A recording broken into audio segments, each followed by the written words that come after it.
The past two videos I made have been webtoon focused, or general Asian animation based. Korean/Chinese animes have become a little bit more relevant recently, or the stories sourced from Korea or China, and then made by a Japanese studio, because the most well-known ones are still made in Japan, like Tower of God and God of High School, and that's pretty much it. The Crunchyroll originals exposed a lot of people to Asian animes not in Japan though. Those were my first Korean animes ever. I didn't even know Korea made anime or thought about it before that. For some reason it never crossed my mind other Asian countries would make their own animations too. They're a lot less international though.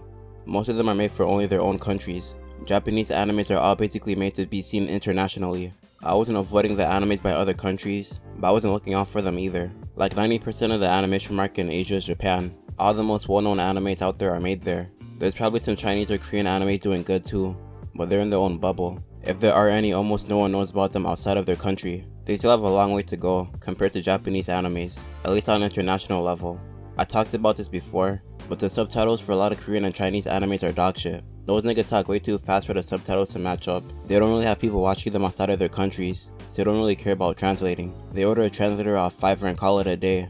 It doesn't go at a readable rate if they say more than 5 words. And I'm 99% sure at least 20% of the translation is inaccurate. It's the equivalent quality to those guys who record anime movies on their phone in the theater, with half their thumb on the camera and you can hear their breathing in the background. The Asian studios just bottleneck the experience if you can't already understand the language. In total I probably watched up to like 5 animes maybe that aren't made in Japan, and if I include manhwas maybe up to 10 or 15. The manhwas are always better than the anime for some reason. All the animes I've watched are hella inconsistent. The TV series specifically. All the anime movies I've seen by Asian studios are all SSS tier. In like the past year, 2 anime movie trailers by Chinese studios came out, and they could easily be in anyone's top 10 movies animation wise. I can't think of any anime movie I've seen that looks as good, besides like maybe a From Software movie. I mean fucking Ufotable.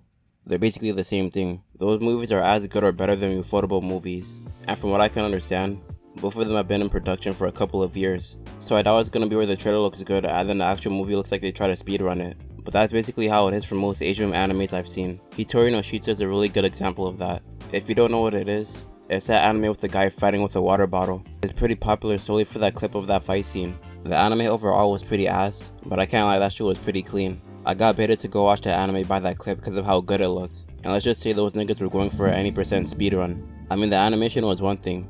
It was very average and far from what the clip was. I wasn't really complaining though. They would probably save it for only the special scenes. And if the special scenes were gonna be like the water bottle one, I could bear some below average animation. But everything about the anime is average. I didn't remember what happened in the story all that well. I never really gave a fuck about any of the characters. The MC gets fucked up by some girl at the start, and then they go train and shit, and it turns out he has some special power. And in the next season he gets into a fighting tournament. Damn. In the next season he gets into a fighting tournament, and then he gets stronger at using his power. Then the next season the one with the famous water bottle clip, and it's obviously the best out of the 3.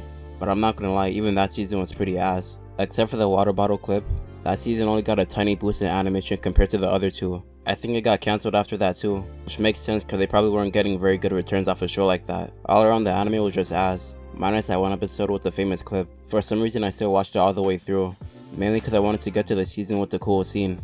It sounds pretty retarded looking back, but I was basically bearing with it to get to that one scene. I forgot it existed after a month of finishing it, but I definitely can't remember any time I actually enjoyed it. I still went start to finish though. The show literally got carried by a bottle of water. The other Chinese anime I watched had no animation to motivate me to get through it, so I dropped it basically as soon as I started it. It was the opening for the anime that hooked me in. It was Spare Me Great Lord. Anyone could take one look at this opening and tell a lot of effort was put into it. The colors and music and just really everything was really good about it. It's like a mob opening but on steroids. That shit slaps. I had no second thought to watch the anime after seeing the opening. If they're investing that much into the animation, even if the story isn't anything special, the animation must be pretty. It was somehow more shit and even more average than Hitori no Shita. I had no motivation for it like I did for Hitori no Shita, so I saw through the bullshit way quicker. I didn't know what I was expecting just off the opening, but I was expecting something watchable. The MC has the same power as Sakai from Jujutsu Kaisen, but shittier. I only got to like episode 2, but his power is to gamble with food. The whole anime is like 12 episodes, so that's already like 1/5 of the anime. They weren't leading with their best foot forward if it has more to it than that. If I had to guess, it's some generic save the world anime, but the MC can gamble for pairs. It's probably more than that, but that's all I got from it before I dropped it. Unless there's some deep lore for his food gambling, I don't think that many people are gonna vouch for it. The other Chinese anime I watched more recently and disappointed by, a lot of people call it underrated. I saw a clip of it and it looked really good. It has way better animation than the other 2, but people said it's also a comedy on top of that. so it made me want to watch it even more. It took me a while to get to it, but when I did, that shit killed me. I think it's way better than the other two, but I didn't see what made it so underrated to people. It has 3 or 4 seasons, so maybe some parts of it are actually good. It's episodic from what I saw, but it wasn't that good. I probably saw maximum 5 episodes before I stopped watching it. The animation wasn't the problem this time. It was pretty good, especially compared to the other 2 shows I watched. The comedy part was what killed it for me, honestly. It killed my expectations. The comedy just whacked, there's no other way to put it. I didn't think any of the jokes were funny.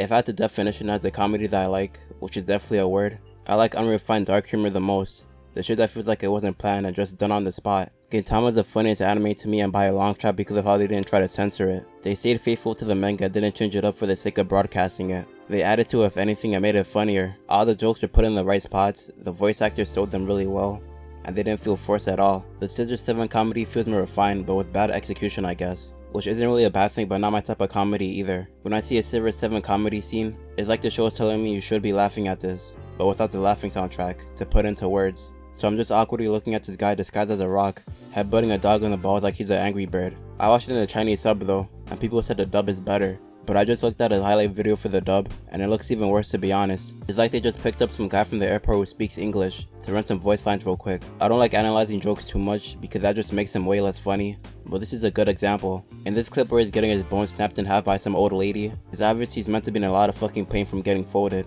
But the dub manages to make it weird. It sounds like he's half into it and hoping she steps on him even more.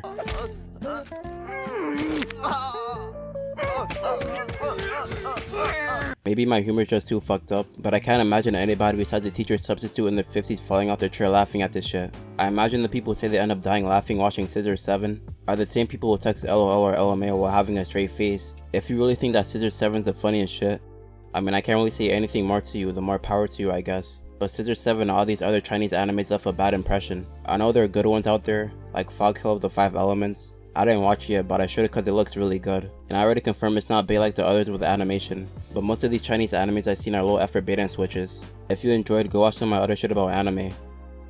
That's all I have to say though. Peace.